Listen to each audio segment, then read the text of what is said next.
Hello guys, welcome to Vikesh tech. இன்றைக்கி video ரொம்ப இன்ட்ரெஸ்டிங்காக இருக்க போது டெசர்ட்டில் இருக்கிற துபாயில் எப்படி ரெயின் வருதுன்னு பார்க்கலாம். அதுவும் நேச்சுரல் கிடையாது, அது ஆர்டிஃபிஷியல் ரெயின் தான். துபாயில் வாட்டர் ஷார்ட்டேஜ் இருக்குன்ட்டு நம்மளுக்கு நிறைய பேருக்கு தெரியும். ஆனால் ஸ்டில் ரெயின் எப்படி கிரியேட் பண்ணுறாங்கன்னு பார்க்கலாம். இந்த வீடியோவில் க்ளவுட் சீடிங், ட்ரோன்ஸ், சயின்ஸ் எல்லாமே நான் இதில் எக்ஸ்பிளைன் பண்ணுறேன். ஸோ வாங்க வீட்டுக்குள்ளே போகலாம்.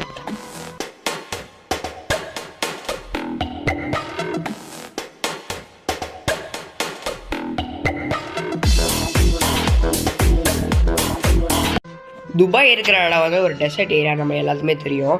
அங்கே ரெயின் ரொம்ப கம்மி, கிரவுண்ட் வாட்டரும் லிமிட்டட் தான். ஸோ டீசலினேஷனோட காஸ்ட்டும் ரொம்ப அதிகமாக இருக்கும். ஸோ துபாய் கவர்மெண்ட் யோசிச்சாங்க, ரெயினை நம்மளே கிரியேட் பண்ண முடியுமா? Answer yes. அதுக்கு பேர் தான் க்ளவுட் சீடிங்னு சொல்லுவாங்க. ஸோ ஃபஸ்ட்டு க்ளவுட் சீடிங்னு என்னென்னு பார்த்துக்கலாம். ஸ்கையில் இருக்கிற க்ளவுட்ஸ்குள்ளே ஸ்பெஷல் கெமிக்கல்ஸை ஸ்ப்ரே பண்ணுவாங்க. காமனாக யூஸ் பண்ணுற மெட்டீரியல்ஸ்லாம் silver iodide, salt particles, potassium chloride இதெல்லாம் யூஸ் பண்ணுவாங்க.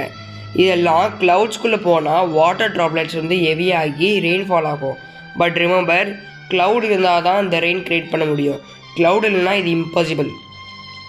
துபாய் எப்படி பண்ணுறாங்கன்னு பார்க்கலாம். துபாயில் மோஸ்ட்டாக யூஸ் பண்ணுறது ஸ்பெஷல் ஏர்க்ராஃப்ட்ஸ்.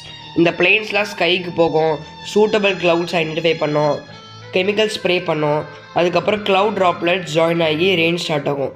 இது நேச்சுரல் ரெயின் மாதிரி இருக்கும், ஆனால் அது ஆர்டிஃபிஷியல் தான். அதுக்கு அடுத்த நெக்ஸ்ட் லெவலாக துபாய் ட்ரோன்ஸும் யூஸ் பண்ணுறாங்க. துபாய் யூஸ் பண்ண ட்ரோன்ஸ்லாம் எலக்ட்ரிக் ட்ரோன்ஸ்னு சொல்லுவாங்க. இந்த ட்ரோன்ஸ் என்ன பண்ணுன்னா க்ளவுட்ஸ்குள்ளே ஃப்ளை பண்ணோம், எலக்ட்ரிக் சார்ஜ் ரிலீஸ் பண்ணோம். ஸோ இது எலக்ட்ரிக் சார்ஜெலாம் என்ன பண்ணுன்னா வாட்டர் ட்ராப்லெட்ஸ்லாம் ஜாயின் பண்ண ஹெல்ப் பண்ணோம்.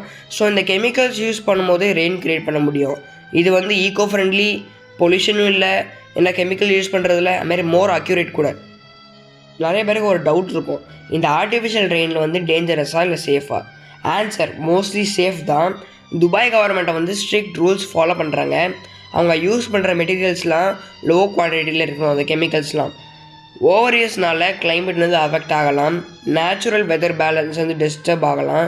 ஸோ கண்ட்ரோலாக தான் பண்ணுறாங்க. இந்த ஆர்டிஃபிஷியல் ரெயினில் ஃப்ளட்ஸ் உருவாக்குமா? ரீசெண்ட் இயர்ஸில் துபாயில் unexpected heavy rain and floods நடந்திருக்கு. எக்ஸ்பர்ட்ஸ் என்ன சொல்கிறாங்கன்னா, அதுக்கெல்லாம் காரணம் climate change plus artificial rain combined effect இருக்கலாம். அதனால நம்ம துபாய் ரெயின் கண்ட்ரோல் இம்ப்ரூவ் பண்ணுறாங்க, ட்ரைனேஜ் சிஸ்டம் அப்கிரேட் பண்ணுறாங்க. அதே மாதிரி ஃப்யூச்சரில் இந்தியா, சைனா, யூஎஸ்ஏ, ஆஃப்ரிக்கா எல்லாமே இந்த க்ளவுட் சீடிங்கை ட்ரை பண்ணுவாங்க. வாட்டர் ஸ்கேர்சிட்டியை சால்வ் பண்ணி இது ஒரு பவர்ஃபுல்லான டெக்னாலஜியாக மாறும். ஸோ ஃப்ரெண்ட்ஸ், துபாயில் இப்படி தான் ஆர்டிஃபிஷியல் ரெயின் க்ரியேட் பண்ணுறாங்க. இந்த வீடியோ யூஸ்ஃபுல்லாக இருந்ததுன்னா மறக்காமல் லைக் பண்ணுங்கள், ஷேர் பண்ணுங்கள், கமெண்ட் பண்ணுங்கள். இந்த மாதிரி யூஸ்ஃபுல்லான இன்ஃபர்மேஷனுக்கு இந்த பெல் ஐக்கனை கிளிக் பண்ணிவிடுங்க. So bye.